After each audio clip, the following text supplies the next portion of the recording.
Hello guys. Good morning. Magandang araw sa lahat. Welcome back sa page ni Mikey. So guys, panibagong araw, panibagong content. Ibibigay ko sa inyo Betracin Gold Powder. Gamot sa mga alagang aso, alagang pusa na ayaw kumain, matamlay, mahihina ang reflexes, sinisipon, inuubo. 20 pesos lang at 5 piso na syringe. So, ang dosage administration nito guys, basically, titimplahin niyo yung isang sachet. Again, Betracin Gold Powder ha. Betracin Gold Powder, hindi yung capsule, hindi premium, hindi rin yung liquid. Powder po ito. 20 pesos lang yung iba sa mga pamilihang bayan. 21, 22, o depende na yan. Tapos, kumuha lang kayo ng lagayan nyo. Basta 750 ml. Ito pong lagayan na binigay ko sa inyo example is 1 litro to. So, gagawin nyo lang 750 ml. Tansyahin nyo lang. Pwedeng distilled, pwedeng mineral water, pwede ring faucet water or tap water. Okay? Ngayon, ititimpla nyo lang yung isang sachet rito. Tapos, hihigop kayo ng 3 ml. Ngayon, yung halimbawa guys, yung syringe nyo ay nabili nyo is yung malalaki. Kasi ito, saktuhan talaga to. 3 ml po ito. Okay, 3 ml to. Ngayon, kung yung nabili nyo 1 ml lang, so saktuhin nyo na lang. Basta sa isang painom, 3 ml. 3 times a day. Painom kayo ng 3 ml sa umaga, painom kayo ng 3 ml sa tanghali, painom din kayo ng 3 ml sa hapon or gabi. Ngayon, question dun sa mga kalimitan na mga pangyayari. Pagaya ng, busy po kami, umaga at saka gabi or hapon lang kami makakapagpainom dahil may pasok sa opisina, may trabaho. Walang problema.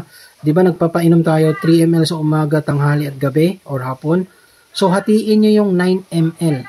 Okay? Painom mo yung kalahati sa umaga, painom mo yung kalahati sa hapon or gabi. Basta't sumakto ng 9 ml. Okay?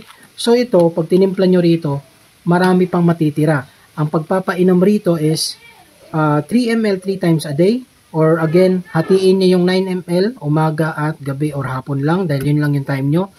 7 days straight. Okay? 7 araw na walang putol. Mga nagtatanong, kalimitang questions, magaling na po pagdating ng second day. Third day, magaling na po. Wala nang sipon, wala nang lagnat, hindi na matamlay, malakas na kumain, hindi na nanghihina yung alagang aso ko at alagang pusa. Magpainom pa rin kayo. Okay? 7 days straight para solid yung effect ng ating gamutan. So, ito, home remedy to. Kalimitan, yung mga gumagamit nito, yung mga may alagang manok. Okay? May mga alagang manok.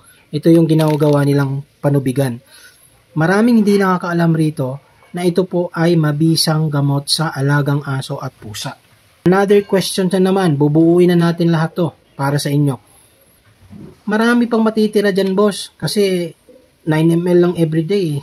3 ml 3 times a day. 7 days lang magpapainom. Paano gagawin sa natitira? Sayang naman kung itatapo namin.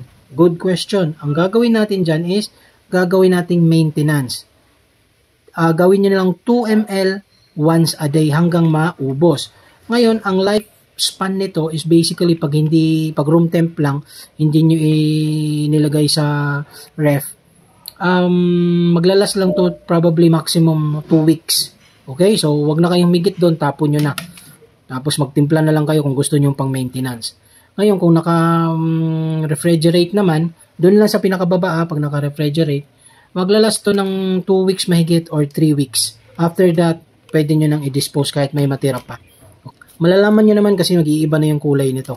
Ayan, sample lang ko kayo ha. Okay nating sample. Para ma-konyo.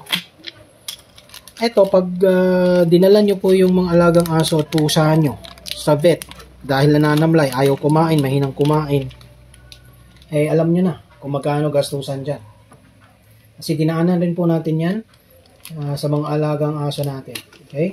So, konti lang yung laman nito guys. Saktuhin nyo lang. Okay? Yan. Okay?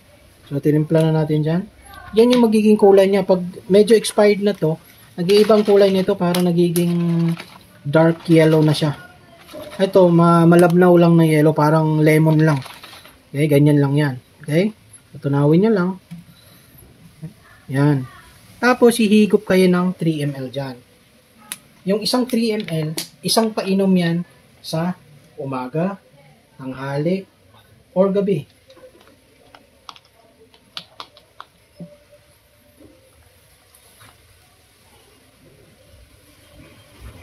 Yan. Yan guys, oh. Okay? 3 ml po yan. So, isang ganito, isang painom po yan. Isa sa umaga, isang ganito sa tanghali, isang ganito puli sa gabi. Okay? Ngayon, sabi nga nila, boss, paano yan? Sa umaga, maaga kami pumapasok. Sa painom na kaagad kami, mga 5 a.m. O, pwede, 5 a.m. Kasi yun na yung time nyo. Tapos, ang susunod nyan, gabi na, pag uwi namin, 7, 8. O, walang problema. So, bumili kayo ng syringe na malalaki. O, bumili kayo. Tapos, yung 9 ml, hatiin nyo yun. Gawin yung 4.5. O, sakto, bumili kayo ng 5 ml na syringe. Yung 5 ml ang laki. Tapos, humigop kayo rito ng 4.5. Painom nyo sa umaga. Tapos, pag uwi nyo, another 4.5. So, sakto, 9 ml. Okay? So, ganun lang gagawin nyo. Mabisang panlaban sa ubo, sipon, lagnat, at lalong-lalo na sa panghihina, pananamlay, walang gana, ayaw kumain, mahinang kumain na alagang pusa at aso. Kahit anong klaseng breed pa yan. Okay? Kahit anong klaseng breed, walang pinipili ang Betracin Gold Powder. Again, Betracin Gold Powder, hindi po tayo bayad rito. Hindi rin tayo sponsored sa product na to. Pero binibigay ko sa inyong tip at home remedy dahil mabisa po ito at matagal ko na po itong ginagamit hanggang ngayon. Okay? Sa lahat ng klase ng breed ng alagang aso at pusa. So yun lang mga katroops. Kung meron kayong tanong, don't forget to comment down below. Then, i-share nyo yung video natin para makatulong pa sa mga kapos na walang budget o walang financial pampabet. Alam nyo naman kung gaano kamahal magpabet sa mga alagang pusa at aso. Okay? Don't forget to follow our Facebook page ni Mikey. You can also visit us at our YouTube channel andyan sa screen. So, thank you mga katroops. Hanggang sa susunod ulit.